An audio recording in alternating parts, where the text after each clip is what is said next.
কোন এক বড় বক্তা বলেছেন, স্বামী স্ত্রী গোসল ফরজ হলে তারা নাপাক নয়, ইমানদার নাকি নাপাক হয় না। নামাজ পড়ার আগে গোসল করে নামাজ পড়তে পারবে, তার আগে সব কাজ করতে পারবে। আমার প্রশ্ন হলো, গোসল ফরজ হয়ে গেল কিন্তু তারা ফরজ গোসল না করে মারা গেলে কি তারা জাহান্নামী হয়ে মারা যাবে? না, জাহান্নামী হওয়া তো সহজ বিষয় না, বা এরকম ঠুনকো বিষয় বা একটা অযৌক্তিক কারণে আল্লাহ তাআলা কোনো মানুষকে জাহান্নাম দিবেন না। কারো গোসল ফরজ হয়েছে, স্বামী স্ত্রী গোসল ফরজ হয়েছে, কারো স্বপ্নদোষ হয়েছে গোসল ফরজ হয়েছে, যে কোনোভাবে গোসল ফরজ হয়েছে। গোসল ফরজ হওয়ার পর পরবর্তী যে নামাজ আছে তার আগে আগে গোসল করা তার জন্য ফরজ, কারণ তাকে নামাজ পড়তে হবে। যদি সে পরবর্তী নামাজ আসার আগে আগে সে গোসল করার নিয়ত ছিল, বাট তার আগে তার মৃত্যু এসে যায়, তার কোনো দায় আল্লাহর কাছে নাই, কারণ সে কোনো অন্যায় করে না। ফরজ গোসল অবস্থায় মারা গেলে তার জন্য কোনো গুনাহ হবে না, তার গোসল তো দেওয়া হবেই। তার নামাজের জন্য গোসল করা লাগতো, সে নামাজ আসার আগে দুনিয়া থেকে সে চলে গেছে, তাহলে ওই দায়ও আল্লাহর কাছে তার আর নাই। হ্যাঁ, যদি এমন হয় নামাজের ওয়াক্ত হয়েছে, ওয়াক্ত অনেকখানি চলেও গেছে, সে অবহেলা করছে, অলসতা করছে, গোসল করার নিয়তি নাই, নামাজ পড়ার নিয়তি নেই, তাহলে তা দায় আছে। আর এর বাইরে এই যে যেটা বলেছেন যে মুসলমান কখনো নাপাক হয় না, না, মুসলমান পাক নাপাক সবই হয়। মুসলমান হলে একেবারে ওই যে খ্রিস্টানদের মতো যে আমরা খ্রিস্টান, তা খ্রিস্টানরা মনে করে যে তারা খ্রিস্টান হয়েছে, তারা তাদের কোনো পাপের দায় নিতে হবে না, তাদের সমস্ত পাপের দায় তাদের নবী নেবে, এরকম একটা বিশ্বাস তাদের মধ্যে আছে, যার কারণে তারা কোনো পাপ করতে চিন্তা করে না, যা খুশি তা করে। কারণ তারা মনে করে তাদের নবী ঈসা আলাইহিস সালাম, তারা মনে করে যে তিনি শুলে চড়ে মৃত্যুবরণ করেছেন, তার উম্মতের পক্ষ থেকে সকল দায় তিনি নিয়ে তিনি দুনিয়া থেকে চলে গেছেন। এটা ভুল কথা। কোরআনে আল্লাহ বলেছেন যে আল্লাহ তাআলা ঈসা আলাইহিস সালামকে আল্লাহ জীবিত রেখেছেন এবং তাকে উপরে তুলে নিয়েছেন, বার রাফাহুল্লাহ। তো এই জন্য মুসলমানদের মধ্যে কেউ যদি মনে করে মুসলমান কখনো নাপাক হবে, এটা ভুল বিশ্বাস। অবশ্যই নাপাক হবে, কোরআন হাদিসে বড়ি বড়ি আয়াত এবং হাদিসের প্রসঙ্গে আছে। কেউ বললে এটা তার মূর্খতা ছাড়া কিছু না, যদি এইভাবে কেউ বলে থাকে। আমি মেহেদী হাসান সাকিব, যশোর মনিরামপুর থেকে। আমার প্রশ্ন হলো, আমি নিয়মিত নামাজ পড়ি, কিন্তু আমার পড়া দেখে মসজিদে কিছু মুরব্বী মজা করে ঠাট্টা করে, কারণ আমি বুকের উপরে হাত বাঁধি। এখন যারা বা যে মুরব্বীগুলো আমাকে নিয়ে মজা বা ঠাট্টা করে, তারা কি অপরাধ করছে না? তাদের ব্যাপারে কিছু বলুন। ভাই, আমরা হাত কি নাভিতে বাঁধবো না বুকে বাঁধবো, এটা নিয়ে ওলামাদের মত পার্থক্য আছে। হানাফি মাযহাব অনুযায়ী নাভির নিচে হাত বাঁধবে, আর অন্যান্য ওলামা ইকরামের অনেকেই বুকে হাত বাঁধার কথা বলেন। এই উভয় মতের সপক্ষে একেবারে সুস্পষ্ট এবং একেবারে বিশুদ্ধ দলিলের পরিমাণ খুবই কম। এই বিষয়ে যদি আপনি বিস্তারিত জানতে চান, তাহলে সেক্ষেত্রে ডক্টর আব্দুল্লাহ জাহাঙ্গীর রহমাল্লাহ খুব একটা ছোট্ট ছোটি বই লিখেছেন, এবং উনি যেহেতু হাদিস বিভাগের প্রফেসর ছিলেন ইউনিভার্সিটিতে, হাদিসগুলো অ্যানালাইসিস করে তিনি লিখেছেন সালাতে কোথায় হাত বাঁধবেন, ছোট্ট ছোটি বই। এটা পড়লে আপনার কাছে ধারণা পরিষ্কার হয়ে যাবে। এইটাকে কেন্দ্র করে যদি কোনো তরুণকে বা কোনো মানুষকে বুকে হাত বাঁধে এজন্য তাকে নিয়ে ঠাট্টা বিদ্রুপ করে, তাহলে অবশ্যই অন্যায় করছে। কারণ যিনি বুকে হাত বাঁধছেন তিনি ওলামাদের ইজতিহাদের উপরে, কিছু হাদিসের উপরে ভিত্তি করে তিনি আমল করার চেষ্টা করছেন। তো এইটাকে বিদ্রুপ করা, মানুষটা কি কখনো বেনামাজিকে নিয়ে বিদ্রুপ করেছেন? দুর্ভাগ্য আমাদের, বেনামাজিকে নিয়ে বিদ্রুপ হয় না, কিন্তু বিদ্রুপ হয় কাকে নিয়ে? নামাজে বুকে হাত বাঁধলে। এটা খুবই দুর্ভাগ্যজনক ব্যাপার যে আমরা সমাজে অন্য মতের মুসলমান ভাইদেরকে সহ্য করতে পারি না। সাহাবীরা কিন্তু সহ্য করতেন। ১৫০০ বছর আগে সাহাবীরা এতটা উন্নত ছিলেন চিন্তা চেতনায়, মন মানসিকতায়, যে ভিন্ন আরেকটা মত দেখলে তারা সহ্য করতেন। বাট আমাদের মধ্যে এটা কমে গেছে, খুবই দুর্ভাগ্যজনক একটা বাস্তবতা। তবে সেই সাথে আমাদেরও খেয়াল করা উচিত সবারও, যারা হয়তো হাম্বলি ফিক ফলো করেন, হ্যাঁ, অথবা তিনি কোনো বিষয়ে ভিন্ন মত পোষণ করেন, তার মত প্রকাশ বা তার আমলটা যেন আরেকজন মানুষের বিশেষ বিরক্তির কারণ না হয়, এটা তারও খেয়াল করা দরকার। যে কোনো একটা নফল আমল যদি হয় বা সুন্নাহ আমল যদি হয়, যেটা আরেকজন বিরক্তির কারণ হতে পারে, তো সেটা যদি খুব বাজে একটা পরিবেশ তৈরি করতে পারে, আমি কেন নিজেকে এই বাজে পরিবেশের মুখোমুখি করতে যাব, সেটাও খেয়াল রাখা দরকার। আর কোনোভাবেই ভিন্ন আমল দেখলে সেটাকে বাঁকা চোখে দেখা, ঠাট্টা বিদ্রুপ করা, বিরুদ্ধাচরণ করা, এটা অবশ্যই অন্যায় এবং গর্হিত, সে যেই করুক না কেন, যেই গ্রুপ করুক। বিভিন্ন অনুষ্ঠানে উচ্চস্বরে গান বাজানো হয়, এমনও হয় রাত 1টা-2টা পর্যন্ত বাজে। মানুষের ঘুম নষ্ট করে তাদেরকে কষ্ট দেওয়া, বাধ্য করে গান শোনানো তাদের কীরকম গুনাহ? আর কোনো আশেপাশের মানুষ বাসায় বসে গানকে এনজয় করা একজনকে পজিটিভলি নিলে তার গুনাহ হবে কিনা? ভাই, এটা আমাদের দেশের একটা সামাজিক অপরাধগুলোর মধ্যে থেকে, সামাজিক যে সমস্ত ব্যত্যয়গুলো আছে সেগুলোর মধ্যে থেকে একটা, যে উচ্চস্বরে গানের আওয়াজ কিংবা ওয়াজের আওয়াজ যেটাই হোক, এটা দিয়ে মানুষকে অতিষ্ঠ করা, এটার বিরুদ্ধে আমাদের অবস্থান নিতে হবে। ওয়াজ মাহফিলগুলোর সাথে যারা জড়িত আছেন তারা মেহেরবানি করে চেষ্টা করবেন যে কোনোভাবে ওয়াজ মাহফিলের নামে যেন উচ্চস্বরে গানের আওয়াজ না হয় এবং আশপাশের মানুষের জন্য অসুবিধা না হয়। এই জিনিসটা আমাদের খেয়াল রাখতে হবে। একই সাথে আমাদেরকে মনে রাখতে হবে যে এই যে গান বাজনা যারা করছেন বেশিরভাগ তরুণরা এটার সাথে জড়িত, মানে তরুণরাই সাধারণত আয়োজনগুলো করে, সেজন্য বলা। এই জন্য তরুণদেরকে সিদ্ধান্ত নিতে হবে যে আমি আনন্দ করব, এই আনন্দটা আরেকজনের কষ্টের কারণ হবে, আরেকজনের পেরেশানির কারণ হবে, এটা তো হতে পারে না। তো এই জন্য একজন ইমানদার হিসাবে আমাদের উচিত না কাউকে কষ্ট দেওয়া। নবী করিম সাল্লাল্লাহু সাল্লামের মসজিদে এক লোক জোরে তেলাওয়াত করেছেন, নবীজি বলেছেন তুমি কোনো বধিরকে শোনাচ্ছ না, যে আল্লাহকে শোনাচ্ছেন তিনি সব শুনতে পান, অর্থাৎ উচ্চস্বরে পড়িও না, আরেকজন ডিস্টার্ব হয়। সেখানে আমরা কিভাবে ওয়াজ করতে গিয়ে মানুষের ডিস্টার্বের কারণ হয়, বিশেষ করে ঢাকায়, চট্টগ্রামে, শহরগুলোতে যে মাহফিলগুলো হয়, গ্রামেও দূর দূরান্ত পর্যন্ত মাইক লাগাইলাম, এমন ভলিউমে আমি ওয়াজ দিলাম রাত 12টা-1টা পর্যন্ত যে মানুষ ঘুমাইতে পারলো না, সকালে ডিউটি আছে সে ঘুমাইতে পারছে না, বাচ্চাদের অসুস্থ, হার্টের রোগীদের কষ্ট হয়, কোনো অবস্থাতে এটা গ্রহণযোগ্য না। এটার বিরুদ্ধে আমাদের প্রত্যেকটা মানুষকে দায়িত্বশীলতার সাথে কথা বলতে হবে, ভূমিকা রাখতে হবে।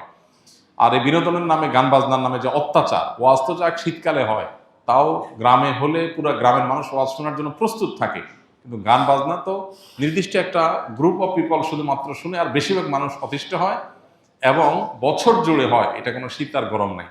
তো এই জন্য এই জুলুমটার বিরুদ্ধে আমাদের কথা বলা উচিত। শব্দ সন্ত্রাস বা শব্দ দিয়ে মানুষকে অতিষ্ঠ করা, এটা কোনো সভ্য সমাজে গ্রহণযোগ্য না, মুসলমান হিসাবে তো মোটেই না। আমাদের সমাজে অনেক অনাচারের বিরুদ্ধে সমাজের মানুষ সচেতন, কিন্তু এই অনাচারের বিরুদ্ধে সেরকম সচেতনতা নাই। কোথাও যদি এরকম অন্যায় হয়, এলাকাবাসী একত্রিত হয়ে সুন্দর করে আয়োজকদেরকে যা বুঝান, কাউন্সিলিং করেন যে ভাই তোমরা যে কাজ করছো এটা অন্যের কষ্টের কারণ হচ্ছে। আল্লাহ তাআলা আমাদেরকে অনাচার থেকে বের হয়ে আসার তৌফিক দান করুন। কিভাবে একটা মানুষের আনন্দ হয়, একজন লিখেছেন যে একজন বাসা থেকে এনজয় করছেন। হ্যাঁ, আপনি এনজয় করছেন কিভাবে? আপনি জানেন এই আওয়াজটা একটা মানুষের বুকে ধড়পড়ের কারণ, একটা হার্টের রোগী ছটফট করছে, এটা মনে উঠলে তো আপনার সব আনন্দ মাটি হয়ে যাওয়ার কথা। কিন্তু আপনি আনন্দ করছেন, তাতে অন্য মানুষ মরে যায়, যাক, আরেকজনের কষ্ট হয় হোক। যে ব্যক্তি হারাম হিসাবে গান শোনা থেকে বেঁচে থাকতে চায়, যে ইমানদার এটা থেকে নিজেকে রক্ষা করতে চায়, তার জন্য গানের আওয়াজ হাতুড়ি দিয়ে আঘাতের মতো, সেটা শুনতে চায় না, আপনি জোর করে তাকে শোনাচ্ছেন। তো এই জুলুম কোনো বিবেকবান মানুষ করতে পারে না। এই জুলুম বোঝার জন্য মুসলমান হওয়ার দরকার নাই, বিবেকবান হলেই যথেষ্ট। মাথায় যদি একটুও মগজ থাকে তাহলে সে চিন্তা করবে যে আমার একটা উৎসব, আমার একটা ফুর্তি, এটা আরেকটা মানুষের চোখের পানির কারণ হচ্ছে, কিভাবে এটা আমি মেনে নিতে পারি? আপনি ফুর্তি করেন, ন্যায়ভাবে করেন, অন্যায়ভাবে করেন, সেটা তো এক জিনিস, আল্লাহর কাছে এর জন্য আপনার ধরা জবাবদিহিতা আছে। কিন্তু আরেকটা মানুষ ছটফট করছে, আরেকটা মানুষের কষ্ট হচ্ছে, আমি সেটা করতেছি। কোনো সভ্য সমাজ এটা হতে পারে না, কিন্তু আমাদের সমাজে অহরহ এই জিনিসগুলো হচ্ছে। বিবাহ বিনোদনকে কেন্দ্র করে, আকিকা অনুষ্ঠানকে কেন্দ্র করে, 31st নাইটকে কেন্দ্র করে, বিভিন্ন বিষয়কে কেন্দ্র করে দেখা যায় এই হাই ভলিউমে গান শোনার কালচার আমাদের দেশে আছে। মাহফিল তো একটা বিশেষ জায়গায় হয়, আর এগুলো দেখা যায় ঘরে ঘরে হয়। যুবকরা আস্তে আস্তে গান শুনলে তাদের ভেতরকার শয়তানি চিন্তাটা সেভাবে জেগে ওঠে না, যেন ফুল ভলিউম দেওয়া লাগে, যাতে শয়তান ফুললি অ্যাক্টিভ হয়ে যায়। আল্লাহ তাআলা আমাদেরকে হেদায়েত দান করুন। তরুণদেরকে এগুলোর বিরুদ্ধে দাঁড়াতে হবে এবং সমাজে এই অনাচারগুলো এগুলো রোধ করার জন্য তরুণদেরকে এলাকাতে সংগঠিত হয়ে কাজ করতে হবে ইনশাআল্লাহ তাআলা। রাজনৈতিক একাধিক দলের একাধিক প্রার্থী এসে প্রতিশ্রুতি চায় তাকে ভোট দেব কিনা, তার প্রভাবশালী মুখের উপর না করা যায় না। আবার সবাইকে প্রতিশ্রুতি দিলে ভোট দিতে হবে একজনকেই, এই অবস্থায় করণীয় কি? গুরুত্বপূর্ণ প্রশ্ন। আমাদের দেশে নির্বাচনী বাস্তবতার একটি এটি যে প্রার্থীরা এসে অনেক সময় প্রতিশ্রুতি চায় বা বলেন ভোট দিবেন কিনা। যদি সুযোগ থাকে তাহলে সেক্ষেত্রে অবশ্যই বলা উচিত যে ভাই ভোট দেবো কিনা সেটা তো আমি কাউকে এভাবে বলবো না, তাহলে তো ভোট প্রকাশ্যে দেওয়ার মতো হয়ে গেল। ভোট গোপনে দেওয়ার যে পদ্ধতি আছে আমাদের দেশে, ব্যালট পেপারে সিল দেওয়ার জন্য একান্তে একজন মানুষ তার মতো করে দিতে পারে। এটা কেন আছে? যাতে করে তার নিরাপত্তা বিঘ্নিত না হয়, যাতে করে কোনো ঝামেলা তিনি না পড়ে।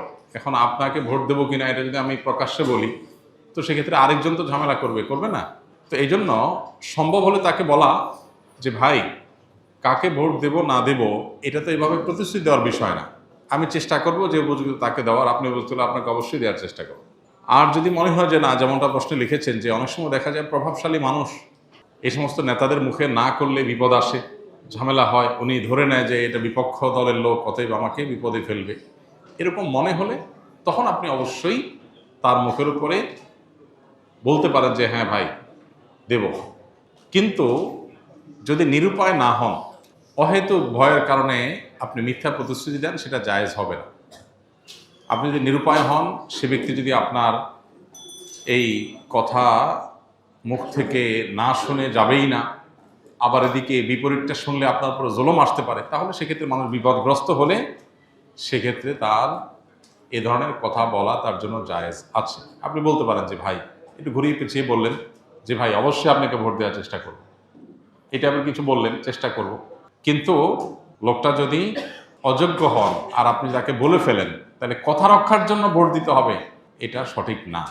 কোনো কারণে যদি প্রতিশ্রুতি ভুল দিয়ে থাকেন, প্রতিশ্রুতি রক্ষা করা উচিত, কিন্তু যদি কাউকে ভুল বা অন্যায়ের প্রতিশ্রুতি দেন, তাহলে সেই প্রতিশ্রুতি রক্ষা করা উচিত না। আপনি প্রতিশ্রুতি দিয়ে ফেলেছেন, পরে আপনি বুঝলেন যে আসলে আমার সঠিক জায়গায় প্রতিশ্রুতি হয় নাই, তাহলে আপনার এখন উচিত হলো প্রতিশ্রুতির ব্যতিক্রম করা। আর যেটুকু প্রতিশ্রুতির ব্যতিক্রম করছেন, এর জন্য আল্লাহর কাছে মাফ চাইবেন যে আর ভবিষ্যতে যেন কথা বলার সময়, প্রতিশ্রুতি দেওয়ার সময় যেন হিসাব করে আপনি দেন।